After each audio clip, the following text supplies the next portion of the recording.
Very happy to be back with you guys, and thank you again for coming back or stopping by my channel.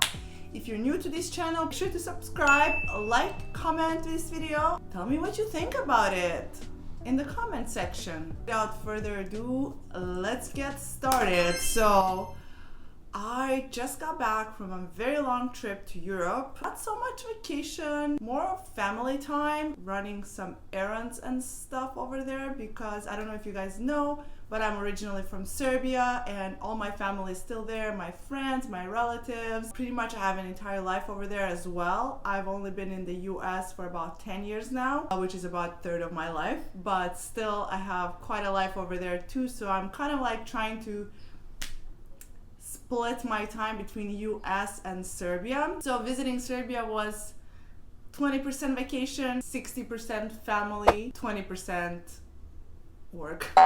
Coming back from Europe and jumping back into reality and our routines. Problem number one, coming back from an international trip and changing big time zones, is the jet lag. So what do I do when it comes to jet lag? What are my main tips and tricks, and how do I manage jet lag when I come back? I have a lot of tricks and tips and things I do when I travel and I come back from trips.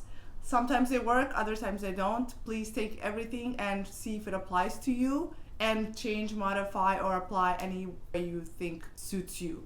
I'm gonna start with tip number one I've heard from somebody. It was actually from another YouTube video. When you arrive to your destination, the first thing you want to do is take a really long warm bath, and then depending on how many time zones you change, you want to take that long bath. As soon as you arrive, you just make yourself a really warm bubble bath and you stay there a long time. So stay there at least 30 minutes. Like, make sure your body relax. If you have any Epsom salt or any kind of essential oil salt, use it, or use essential oils.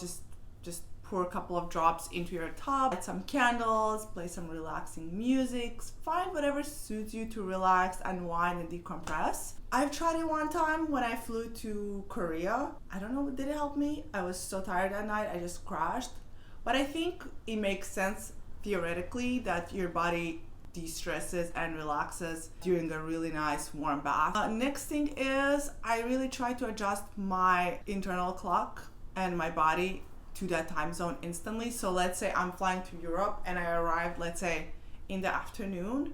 I'm gonna make sure to stay up the entire day and then go to bed if I was back home in San Diego. So I would make sure to stay up the entire day and then go to bed like 10, 11 or midnight, just like I would go to bed when I'm home, just to make sure like my body feels like I've stepped into this different time zone, but I wanna make sure like we continue business as usual.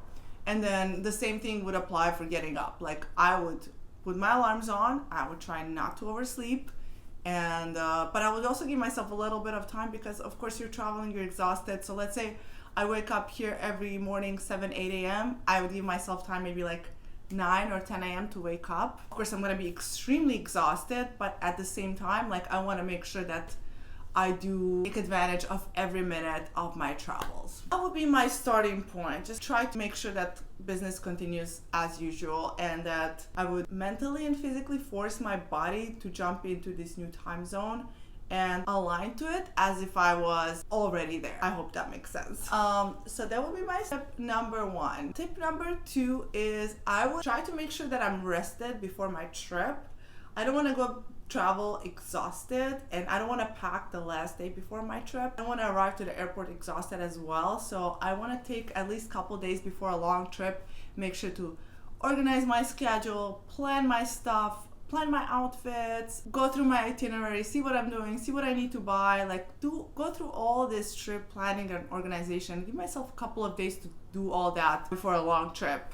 And then when the day of the travel arrives, I want to make sure I'm rested, I am well aware where I'm going, I am fully prepared, I'm not stressed out, I'm not frustrated, I'm not running around like crazy. Like, I am fully prepared and ready for this trip. Also, I want to make sure I stretch, I exercise before a long trip. I do love to do yoga in the morning or the day before my trip. I do like a really good restorative yoga class where I would like open up, do a deep stretch, align my body, prepare my body and my mind for this long trip ahead. Okay, another thing that's a big friend of mine when I'm traveling are the supplements. I used to be a huge fan of melatonin, and I would carry Ollie gummies with me because I need to get my sleep. So that's my number one goal when I'm traveling. Just beat the jet lag, make sure that does not affect me, and that I can just enjoy my trip as much as possible. So like I said before, I was a huge fan of melatonin gummies, and I would always take Ollie gummies with me, and I would take 2 at night to sleep, and that helped me a lot. But that was before I found magnesium powder, and right now those Ollie gummies, I always buy them and I carry them with me, but magnesium is my number one to go. I buy these little pouches of magnesium, and you know, you just take them without water or anything, and they put me to sleep, they relax me. They are exactly what my body needs to fall into that really deep restorative sleep. And I wake up in the morning, I'm fresh, I'm ready to go, I feel energized. Sometimes when I take melatonin, I feel drowsy in the morning and I don't feel as energized, and I just feel super weird. I don't know how to explain it, but magnesium makes me feel much better. Also, I do take always eye covers, because what if I arrive to a new destination and I'm sleeping in a hotel and it's too sunny? I cannot take that. I cannot take the sun. I just cannot take the light in the morning. Like, I need dark room to sleep, and I don't trust curtains because what if they're not dark enough? So I cannot take any noise, so I always take my earplugs, just in case if the destination or the room or the place or the city is too noisy. For example, when I sleep in my parents' house, it is so noisy everywhere. There's a lot of people, my parents, neighbors, cousins, you hear people outside, the street is noisy, like a lot of external factors. So I will always have to have my earplugs. They're essential, as well as like the eye cover. I cannot go anywhere without them. So they're essential, and they are my big travel buddies when I travel. Another thing that helps me beat jet lag while I'm traveling is staying active, exercising. Of course, first couple of days when I arrive to a new destination, depending on how many time zones I've changed.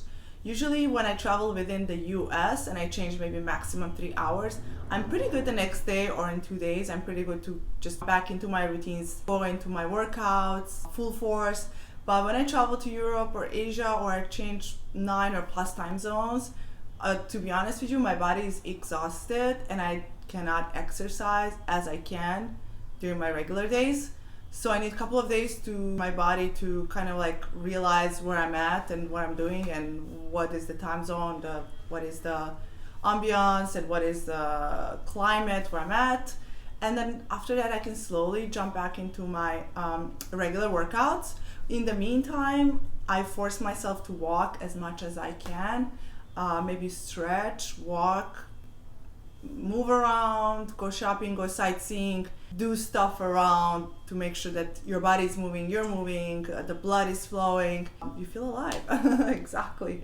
When it comes to jet lag and diet, this really depends from where I'm going, how long I'm staying, and what I'm going for. If I'm only changing a couple of time zones, if I'm, let's say, going to New York, I try to stay on my food regime. So let's say I have breakfast in California at 10 a.m. and then I go to New York, I will have my breakfast at 1 p.m., which would be the same time as I would have it in California. So I don't have to mess my body too much for that. But if I go to Europe, then it gets really messed up. So I try to keep my diet as light as possible and in a similar fashion like I would eat here.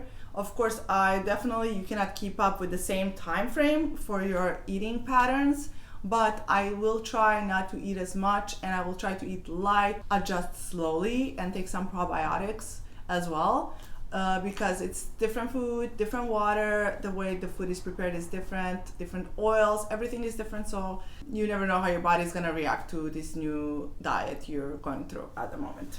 I think those would be a couple of advices that I would love to share. Of course, it's different for everyone. I don't know what works for you. Sometimes none of these things work for me, but they say it takes like a day to adjust for each hour of time zone change. So let's say you're going to Europe, you're coming back from Europe to California, it's 9 hours. It's gonna take you like 9 days to fully readjust and reset. But it's really, like I said, like you never know. Like sometimes it's gonna take you 3 days, other times it's gonna take you 2 weeks. It's tough, I'm not gonna lie, it's never easy and it's never a fun experience, especially first few days. Just in a complete shock, you don't know where you are, what's happening, where did you wake up, what city are you in, what country, what state, what continent. All part of the journey we call travel and life, and we just have to embrace it for all better or worse. It's just a small price to pay for all the beautiful experiences we gain while traveling. I think I'm gonna end this video here, guys. If I think of anything else I want to add to this, I will make another video. I will try to be more active on YouTube, I promise. Lots of more content is coming. Until then, feel free to reach out anytime, send me messages, DMs, shoot me an email, check out my blog for the latest posts, and keep up with my socials. Until then, stay safe and have the most amazing week, and I can't wait to see you guys soon. Bye!